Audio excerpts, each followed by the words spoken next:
My name is Jack Harlan, and if there's one thing a man learns after enough miles on the road and enough empty apartments, it's that the stories that matter most are the ones you can't shake.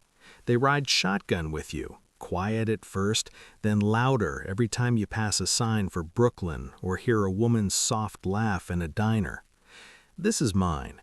I'm telling it straight, no polish, because polishing it would make it feel less real, and real is the only way regret tastes right. Bitter, slow, like coffee left too long on the burner. I met her in the fall of 2015, Williamsburg, North 6th Street, Eddie's Diner. The place had been there since the 70s, back when the neighborhood still smelled like Polish sausage and sawdust instead of oat milk lattes. I was 28, pulling doubles because rent in Brooklyn is a monthly mugging, and I'd just crawled out of a breakup that left me hollowed out like a gutted fish. She walked in around 3 in the afternoon, rain dripping off a black umbrella that looked like it had seen better decades. She shook it out by the door, careful not to splash anyone, then took the stool at the far end of the counter like she wanted distance from the world. Her name was Clara Voss. She ordered black coffee, no sugar, no cream, and a slice of apple pie, the kind we warmed up in the microwave because nobody ordered it fresh anymore. I poured the coffee, set it down, watched her wrap those slender fingers around the mug like it was the only warm thing in her life. She was beautiful, but not in the loud way that makes you stare. It was quieter, slower, the kind that sneaks up and stays. Her face was calm, almost too calm, like still water with ice forming underneath. Those eyes, hazel, deep, always half-lidded, holding back some private fire. There was this constant shadow in them, a dull ache that never quite left, like she'd learned early that showing too much light invites trouble. Her eyelids rarely lifted fully. Her gaze seemed careless at first glance, but if you looked longer you realized the flame was there, just banked low, saved for something hidden. Any man with half a soul got pulled in by that stillness, that softness. Your mind tried to solve the puzzle of her constant inner turning from present to past, and your heart just wanted to peek inside that guarded place, a heart that somehow felt proud even in its pain. And her skin, Christ, the delicacy of it, almost impossible to mark, like the finest sign of extreme sensitivity. Every line on her face, every subtle shadow showed the same fine craftsmanship you see in those old Chinese porcelain figures, carved with impossible care. Her neck might have been a touch too long, but long necks like that are usually the mark of heartbreaking beauty. They hint at some mysterious harmony between a woman's head and the sinuous motion of a snake. You couldn't ignore a single gesture, watch the slightest tilt of her head, the gentle changing curves of her neck as she moved, and the whole book of her nature opened up. I didn't know all that the first day. I just knew I couldn't look away. "Rough day?" I asked, wiping the counter in front of her, even though it was clean. She lifted those eyes. "Every day's rough if you let it be." That voice, soft, with the faintest Midwest drawl, like she'd left Ohio but it never quite left her. We talked a little, nothing deep. The rain, the new glass towers blocking the skyline, how the old butcher shop on the corner had turned into a yoga studio. When she left, she wrote her number on the receipt. "If you ever need an illustrator for the specials board," she added with the smallest smile. I called her that night from the back alley behind the diner, cigarette in one hand, phone in the other. She answered on the third ring. Our first date was Coney Island, late September, air still holding summer heat. The boardwalk thumped with life, kids yelling on the cyclone, the smell of Nathan's fries and Coppertone.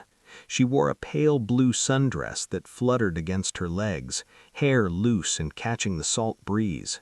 We bought corn dogs and lemonade, walked slow.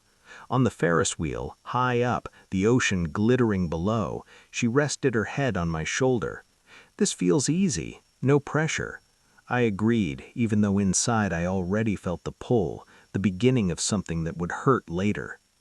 After that we fell into a rhythm, Weekends became ours. Prospect Park in October, leaves the color of fire, crunching under our boots as we walked the lake path. She'd stop to sketch the way light hit the water, pencil moving quick and sure. I'd sit on a bench, watch her, think how her neck curved when she concentrated, like she was listening to something far away.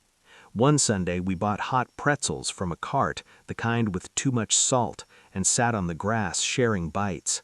She laughed when mustard got on my chin. Rare sound, bright, gone too quick. Her Bushwick studio was small, one room with bad heat and great north light. Canvases leaned against every wall, charcoal dust on the floor. She'd work late, sleeves rolled up, hair tied back with a pencil. I'd bring takeout, Thai from the place on Wyckoff or falafel, and sit on the floor reading while she drew. Sometimes she'd turn the easel toward me, show me a woman with hollow eyes and a long, graceful neck. "That's not you," she'd say when I asked, but it always felt like it was. Winter 2015-16 came brutal. Snow buried the sidewalks, turned the city quiet. We bundled up, scarves and wool coats, walked to McCarran Park one Saturday when the wind cut like knives. She slipped on black ice. I caught her elbow, our faces close, breath fogging between us.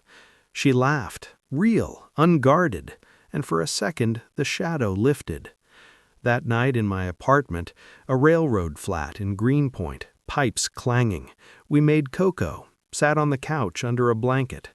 I told her I loved her. "Whatever ghosts you're hauling around, Clara, let me help carry them." She kissed me instead of answering, long, slow, like she was trying to swallow the words. Her body pressed close, but her eyes stayed far. She let things slip in pieces. Over wine one January night, snow tapping the window, she talked about Milford, Ohio. Flat fields, 4th of July parades, a father who drove too fast on back roads and never came home, mother who fought cancer for 3 years and lost, a sister who moved to Denver and stopped calling. Family scatters, she said, like ash. Another night, half drunk on bourbon, she mentioned Trent. He said forever. Then he hit me. Not always with hands, sometimes just words. But they leave marks too. I pulled her close. "I'm not him." She nodded, but the trust was thin. Spring 2016, we started dreaming bigger.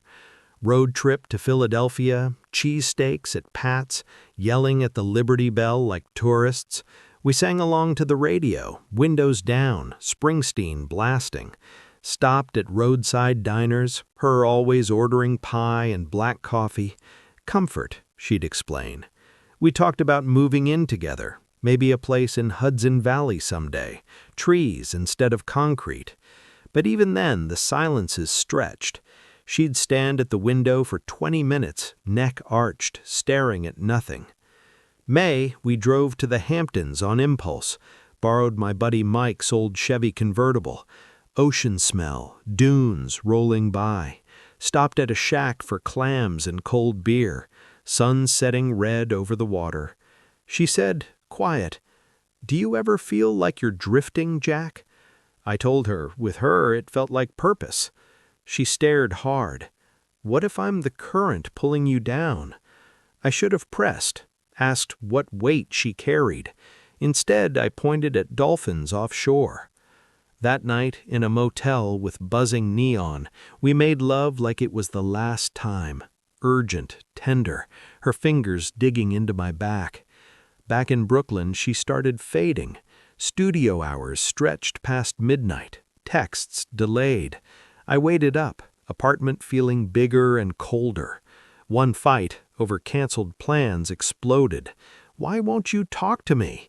"Because some things stay locked, Jack, for your sake." She left, came back at 3 a.m. smelling of rain. We held each other, but the fracture stayed. Her 30th birthday, August 2018. No fanfare. Pizza from Grimaldi's, red wine, my old flannel shirt on her. She sat cross-legged on the floor, picking crust. 30, she whispered. Feels like I've been running in place my whole life. I tried jokes, poured more wine.